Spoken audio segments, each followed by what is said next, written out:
Bismillahirrahmanirrahim. Assalamualaikum warahmatullahi wabarakatuh.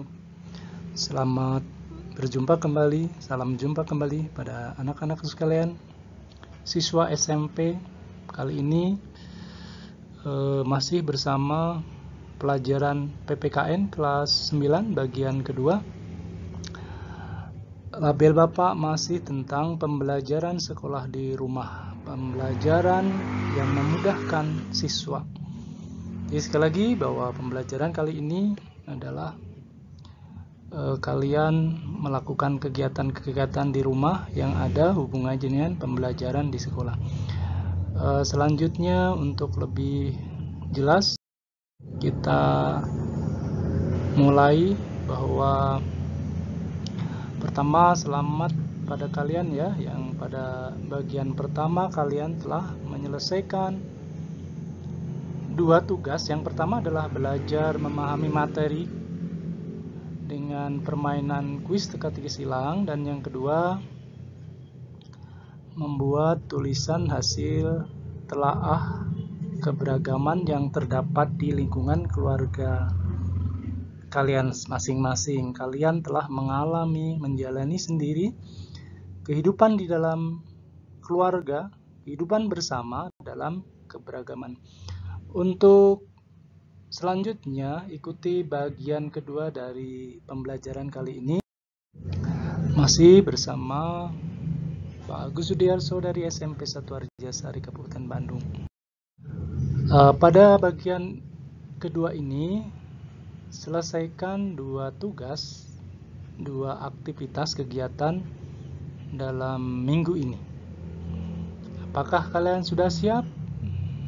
Tentu kalian harus selalu sehat, dan Bapak harapkan kalian sepanjang masih semangat pasti dimampukan. Amin.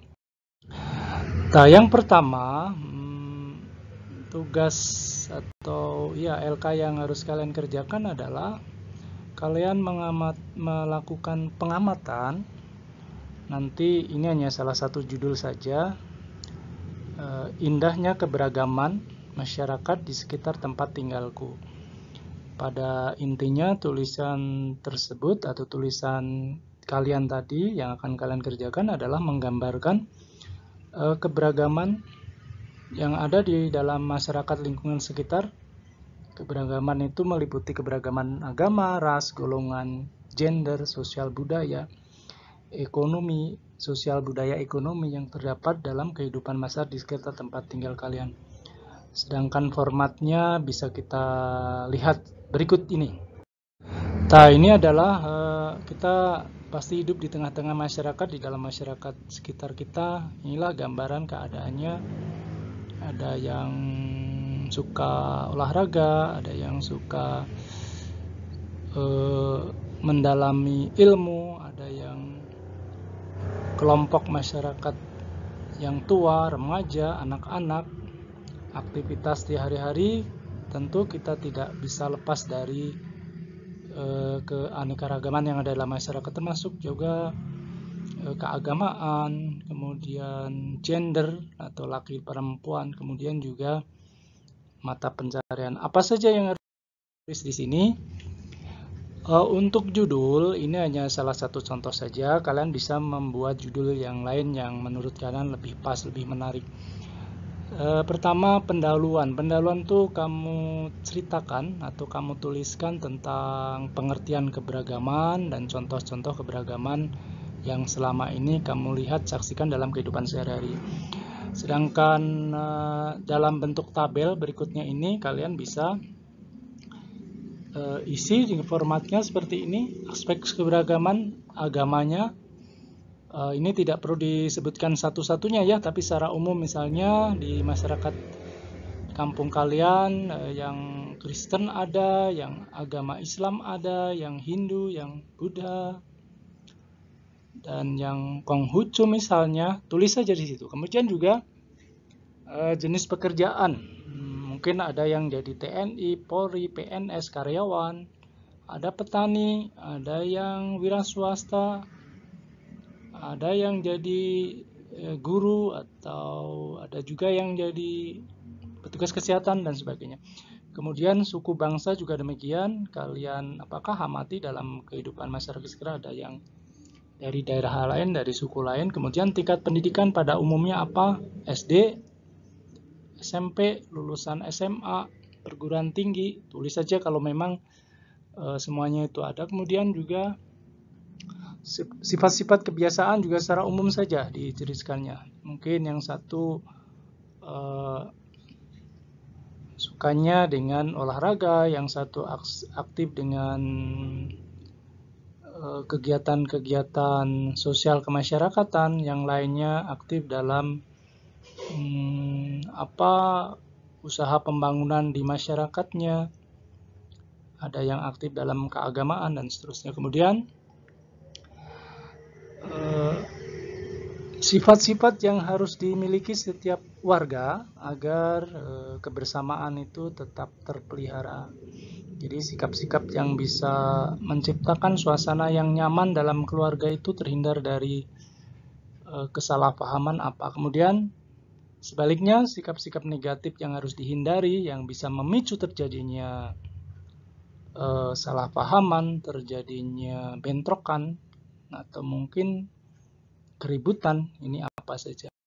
Demikian juga yang lain ada pernyataan di situ, apakah kalian setuju atau tidak, format-format. Kemudian pernahkah terjadi keributan, tuliskan apa masalahnya dalam kampung itu.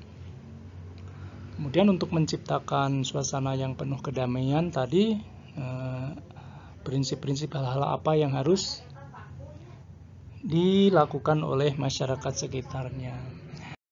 Kemudian yang kedua adalah tuliskan pengamatan kalian, hasil pengamatan kalian. Ini tentang keadaan yang ada di sekolah. Tentu bisa diberikan salah satu judulnya adalah indahnya kedamaian di sekolahku.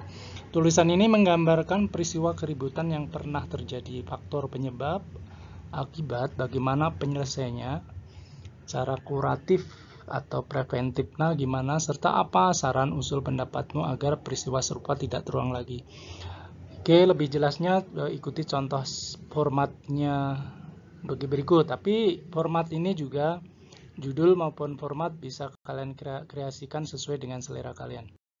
Oke, ini gambaran, tentu kalian pernah kan menyaksikan di dalam sekolah tuh kadang antar teman terjadi keributan seperti ini yang harusnya didamaikan, mendapatkan sanksi dari sekolah, bahkan ada pihak-pihak yang ikut menyelesaikan terjadinya kesalahpahaman tersebut atau keributan tersebut. Formatnya juga sama, mungkin judulnya bisa, ini hanya contoh, bisa kalian variasikan lagi. Pendahuluan kalian isi dengan indahnya, damai itu artinya apa, manfaatnya apa, dan sebagainya. Kemudian pertengkaran yang pernah terjadi di sekolahan kalian tulis di situ. Kemudian pemicu penyebabnya bisa satu peristiwa sajalah, salah satu peristiwa ya. Kemudian akibat dari peristiwa itu mungkin dendam, membuat siswa tidak tenang, menjadi ketakutan dan sebagainya. Kemudian juga bagaimana penyelesaiannya, kemudian juga pihak-pihak terlihat dalam penyelesaiannya. Kamu sebutkan siapa saja dan apa penyelesaiannya berupa apa. Kemudian perilaku apa saja yang belum dilakukan, sehingga yang dilakukan oleh warga sekolah atau siswa semuanya itu, terutama yang bentrokan tadi, yang belum dilakukan sehingga memancing terjadinya, mengundang keributan.